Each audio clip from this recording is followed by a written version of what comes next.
Alors, voici le début d'explication de mon groupe de capsules d'aujourd'hui. Je vous présente un triangle et on va voir si on pouvait le résoudre avec les outils que je vous ai présentés jusqu'à maintenant.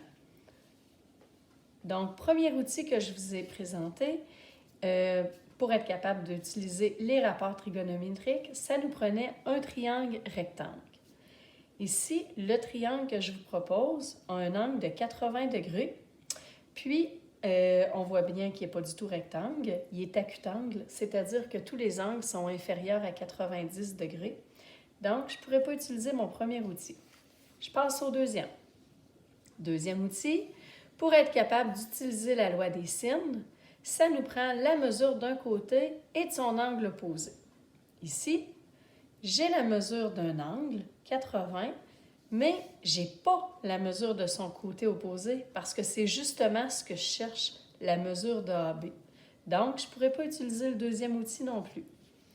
On passe au troisième outil, celui que je vous présente aujourd'hui. Ça part bien, on peut l'utiliser avec n'importe quel triangle, c'est correct. Ça me prend deux côtés et l'angle formé par ces deux côtés. Donc, si j'ai un côté à 10, qui mesure 10, j'ai un côté qui mesure 11 et j'ai l'angle coincé entre les deux ici qui mesure 80 degrés. Donc, parfait, je vais pouvoir utiliser ce troisième outil où le but, ça va être d'abaisser une hauteur. C'est comme si on voulait tricher un petit peu, là. On abaisse une hauteur pour pouvoir obtenir des triangles rectangles. Et en obtenant des triangles rectangles, c'est comme si je revenais ici et ça me permettait d'utiliser sin costan dans la résolution du problème qui est là. Donc voilà, je le fais avec vous à l'instant. Pardon. Ici, puisque dans un triangle, j'ai trois sommets, je peux abaisser trois hauteurs. Par contre, le seul sommet où on ne doit pas abaisser une hauteur, c'est le sommet dont on connaît l'angle. Donc, si mon angle, mon sommet C, je connais l'angle qui est de 80 degrés. Je ne vais pas aller tracer une hauteur ici parce que je vais aller comme briser une information super importante de 80 degrés. Fait que j'ai deux choix. Soit j'abaisse une hauteur depuis A, soit j'abaisse une hauteur depuis B. Je veux vous montrer que les deux cas sont possibles. Je ne ferai pas le travail au complet dans les deux cas, mais si j'abaissais une hauteur depuis le sommet B jusqu'au côté opposé, AC, ça arrête là, mettons, on s'écroche un peu, là, de ça ici, comme ça, donc je serais perpendiculaire. Puis ça serait ma hauteur H. Il y a peut-être la moitié de la classe qui ferait ça, OK, ce travail-là. Toute la démarche serait faite d'une certaine façon, on arriverait à une réponse. Alors que l'autre moitié de la classe privilégierait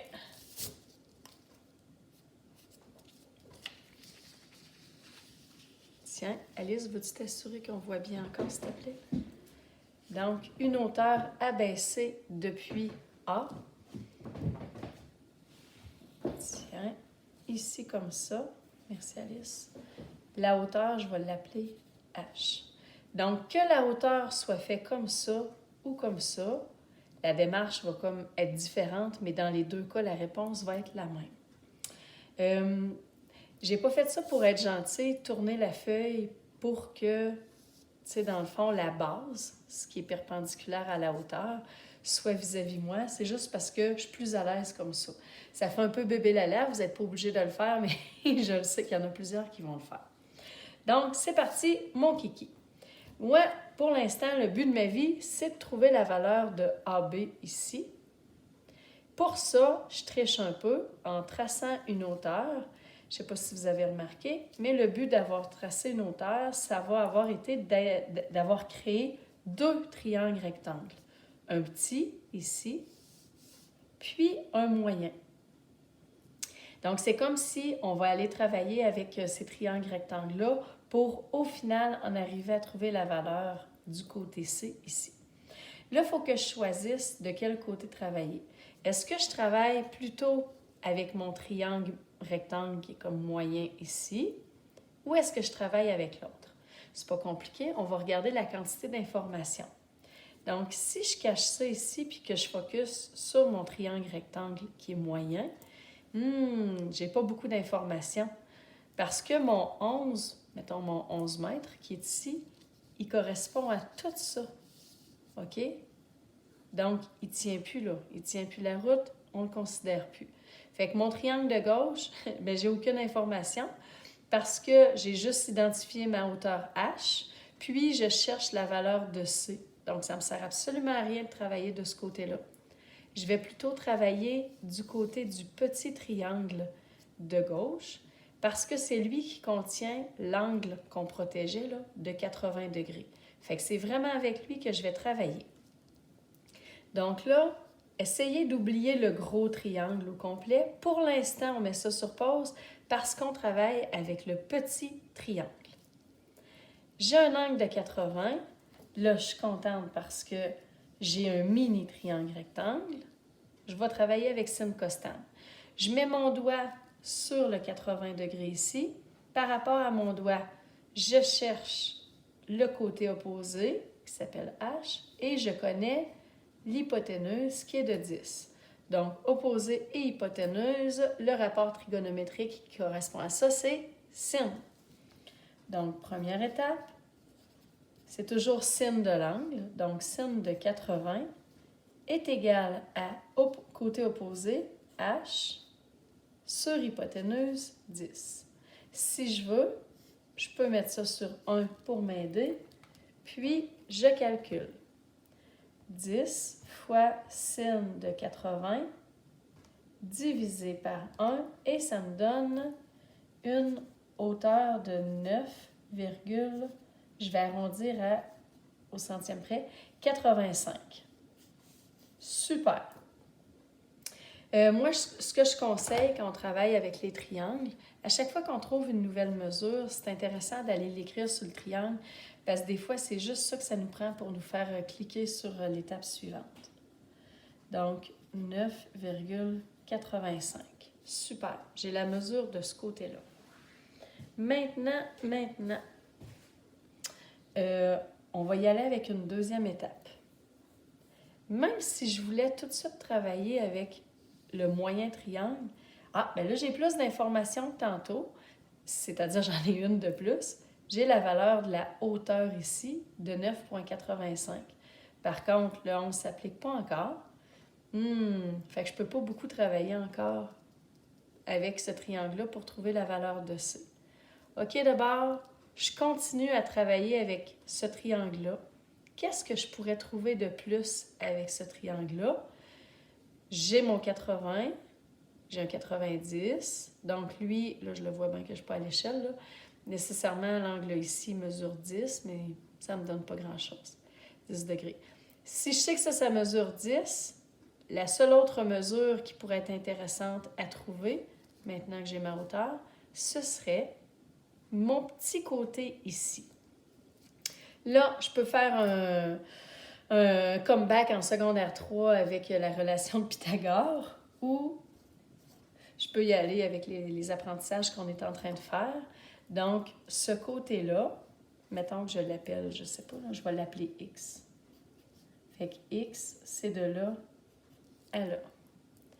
Donc, par rapport à mon doigt, c'est comme si je cherchais X, donc adjacent, et je connais mon hypoténuse 10, donc le rapport entre adjacent et hypoténuse, c'est cos. Voilà, deuxième étape.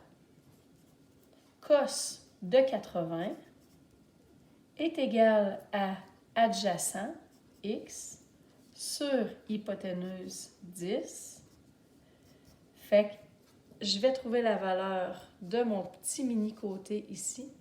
En passant, j'ai oublié. D'habitude, quand on abaisse une hauteur, on nomme le point où est-ce que ça arrive ici. Puis pour ne pas se compliquer la vie, ce point-là, souvent, on l'appelle H. Ça fit avec la hauteur. Donc, je vais trouver la valeur de x. 10 fois cos de 80 diviser par 1 si je veux, même si c'est inutile. Bon, c'est pas gros, ça mesure 1,74. OK. Donc, ici, 1,74. On se rappelle que mon but, c'est de trouver la valeur de C ici. Fait que, si je cache ça ici, j'ai ma hauteur, mais mon 11, je ne peux pas l'utiliser. Mais là, étant donné que je viens de trouver la valeur de 1,74 ici, qu'est-ce que je peux faire pour avoir la longueur de HB ici? J'ai juste à soustraire 11 qui correspond à tout ça. OK, donc je prends ça et je soustrais à 11 1,74 et là, ça va me donner la valeur exacte de la mesure de HB. Donc, troisième étape, très facile, 11 moins ce que je venais d'obtenir, 1,74, 11 moins 1,74 et ça me donne 9,26. Je vais aller l'écrire ici. Fait que 9,26, c'est de là à là. Voilà. Et là, sky is the limit. Bon. Parce que là, le but, c'était de trouver C. J'ai 9,26 comme base. J'ai 9,85 ici. Alors, c'est le temps qu'on fasse un petit comeback avec Pythagore. Ça fait longtemps, c'est parti. Il s'agit ici de mon hypoténuse. OK? Donc, Pythagore, c'est tout le temps hypoténuse au carré. Tout le monde l'a appris de façon différente, là, mais c'est comme hypoténuse au carré. Souvent, on attribue ça à C, là, ça tombe bien. Est égal à petite cathète au carré plus autre petite cathète au carré. Donc, ici, mon hypoténuse, C au carré est égal à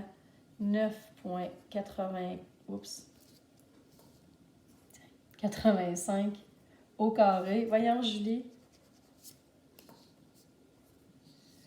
Plus 9,26 au carré. Ce qui m'intéresse, moi, c'est pas C au carré, c'est C tout court, donc racine de ça.